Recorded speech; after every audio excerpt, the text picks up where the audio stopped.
So it is always a joy to be with you here. Thank you very much for inviting me to be a part of your worship this morning.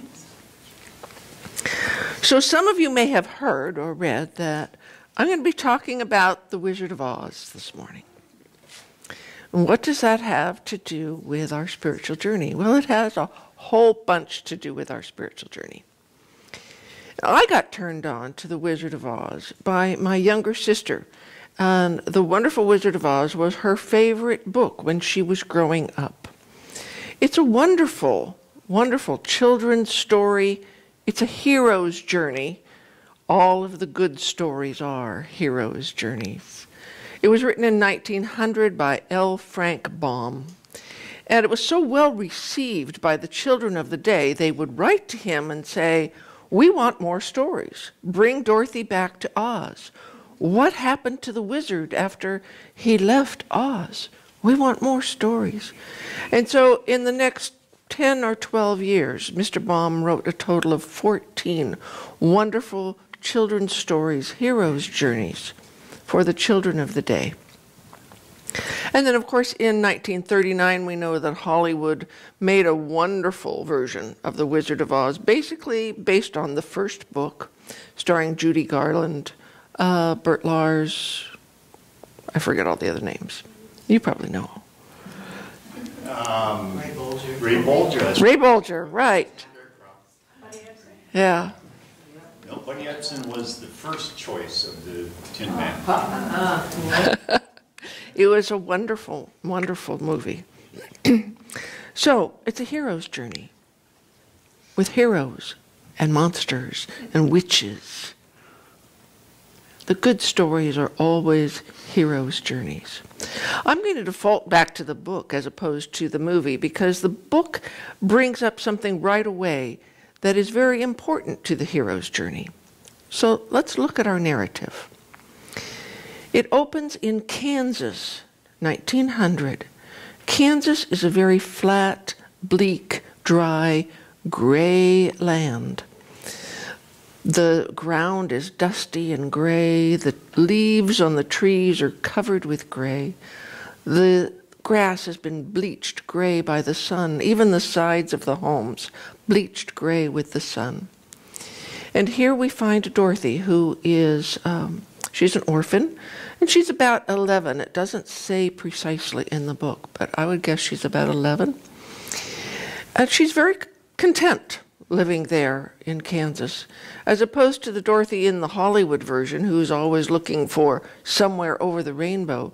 This Dorothy is very happy and content, mainly because she has her little dog, Toto. And Toto brings wonderful love and joy to her every single day. So she's very happy. And one day, a very large tornado comes along. Dorothy and Toto are trapped in the house. The tornado lifts the house up off of its foundation, lifts it high into the air, and off they go. Now, it is a long journey between Kansas and Oz. It takes a long time. So at first we see Dorothy and Toto, they're kind of sitting on the floor where they plopped as the house went up into the air. And they're sitting there for quite a while. And at first Dorothy she's very concerned. It's very noisy outside and it's scary and she doesn't know what's going to happen. But it's quiet and it's still inside. And so after a bit, she and Toto go over to her little bed and they curl up and they take a nap. And they don't wake up until the house sets down, so to say, in the magical land of Oz. And what a magical land it is. When Dorothy opens up the door and she sees Oz for the first time, it is just a profusion of colors. The greenest greens on the leaves of the trees and the grass, and the colors of the flowers, all the rainbow, the babbling brook. It is a magical place. And of course, if you remember in the movie, here is where it goes from black and white to color. So it accentuates the difference between the bleak grayness of Kansas and the color of Oz. Well, Dorothy is soon joined by several munchkins and Glenda, the Good Witch of the North. And they are so appreciative that she saved them and she killed the Wicked Witch of the East. Well, Dorothy's quite taken aback at that. She didn't mean to kill anybody, and she really would just like to get back to Kansas because her aunt and uncle are sure to be worried about her. Well, they do not know how to get her back to Kansas. They've never even heard of Kansas. But in the Emerald City there is a wizard, and he could surely help her. Well, how do I get to this Emerald City, she asks them.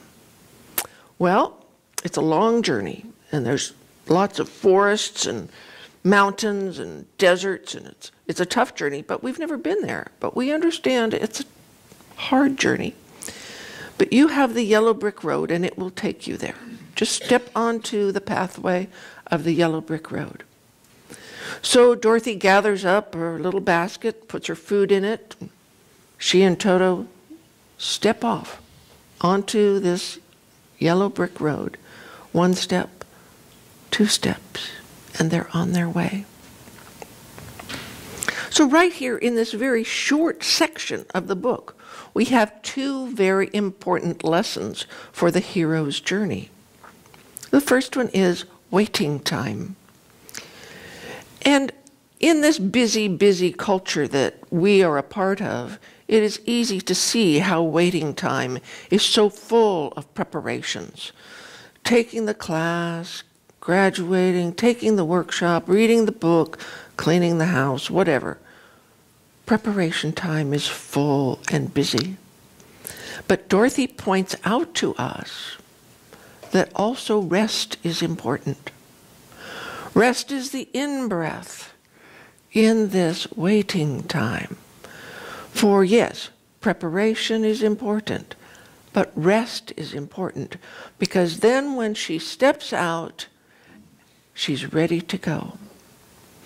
I am reminded of my paternal grandfather. He passed over when I was 7. And one day when I was a teenager, I was at my grandmother's house, and she's sitting at the dining room table reading one of his journals. And of course, no, I'm not going to tell you what year it is. She's reading one of his journals, and she's chuckling, and she shares it with me. And there on this one page, he has written all this long, long list of everything he needs to do that day. And at the very bottom, he writes, I think I'll take a nap first. Rest. Rest is very important for our hero's journey. It gives us the strength to step on the path. And that is our next point. Being able, willing, choosing to step onto that yellow brick road, onto that path that takes us on to the next portion of our journey. Of course, Dorothy, being a fictional character, she has the advantage of having this well-delineated yellow brick road. She also has the advantage of the knowledge and the wisdom of the author. I'm waiting for somebody to say it. Who's the author? No? The bomb. You're close. We also have the advantage of the knowledge of the author.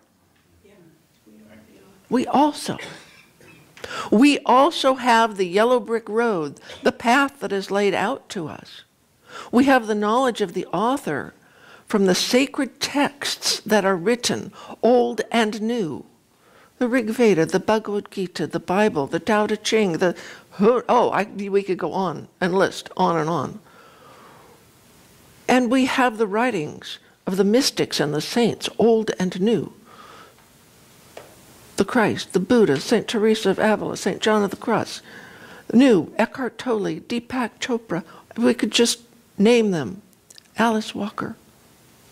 We too have the benefit of the knowledge of the author. We too have the road that is clearly delineated for us. And We also have the daily posts of Sherry Line Coyle. Those are always quite wonderful.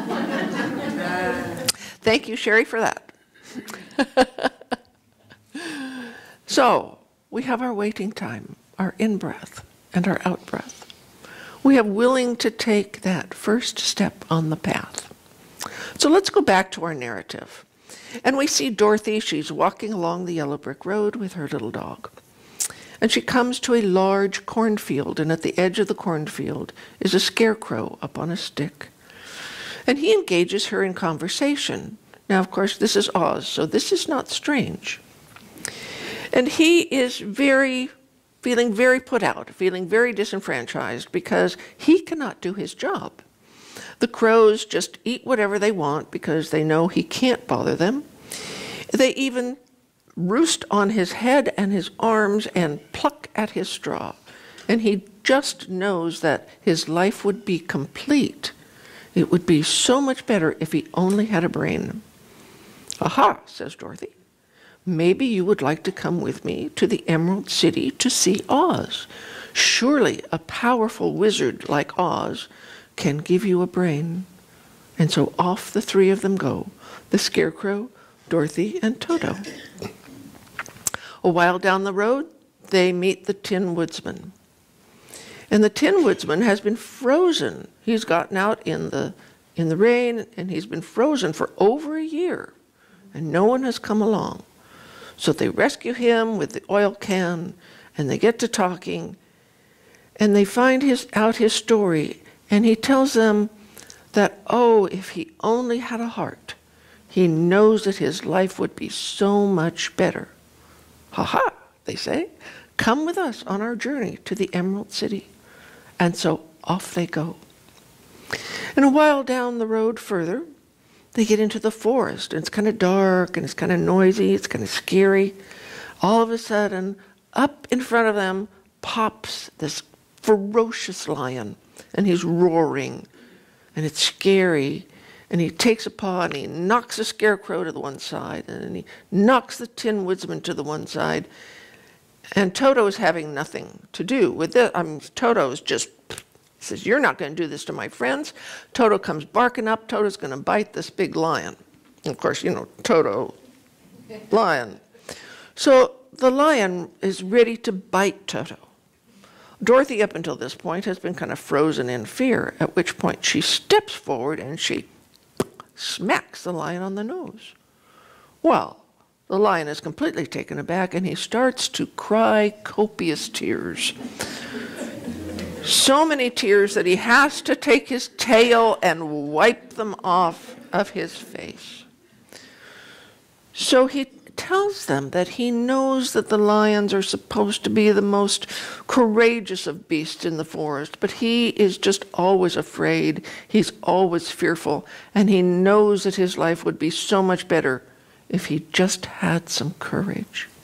Aha, they say, come with us to the Emerald City, to the powerful Oz, for surely he can give you courage. So the five of them continue on their way to Oz. And between now and Oz, there are many things that they meet, many things that try to stop them. But together, they make that journey together. And even once they get to the Emerald City, it's not the end of their journey, it's just the beginning of another one, which together they complete. So herein is my next point. On our journey, it's really, really important to surround ourselves with good companions. Companions that bring wisdom and love, courage, compassion, and humor into our lives.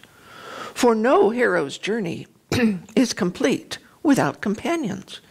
Every hero's journey that you read, that you see, you will find companions that bring love, compassion, wisdom, humor. Some companions bring more humor than others, but that's a part of the storytelling. It's important to surround ourselves with good companions. And the last point that I would like to bring up is the storm. Dorothy's storm is an actual physical storm that picks up her house and carries her off to Oz. The Scarecrow's storm is this feeling of total franchise. Thank you.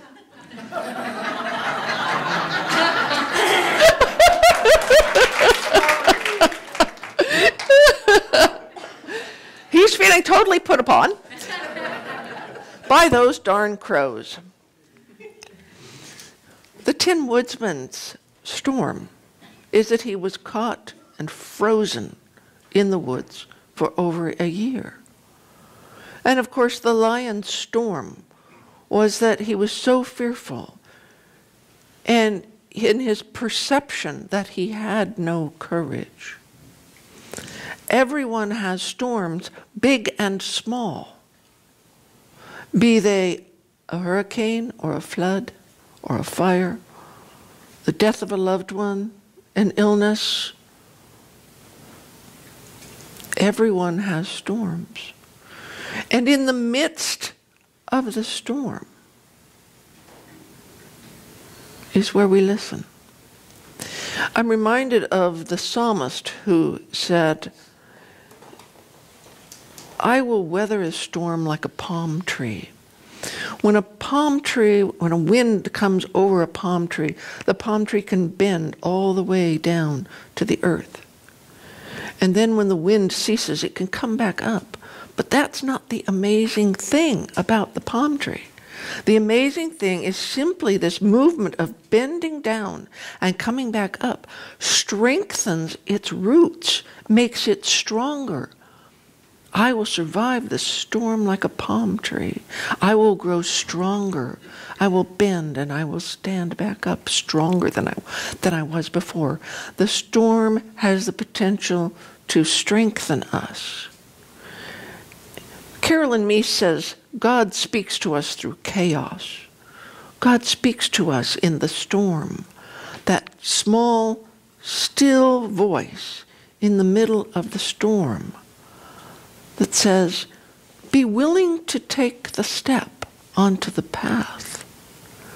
Surround yourself with good companions, companions that bring humor, that bring love, compassion, wisdom, intelligence, courage.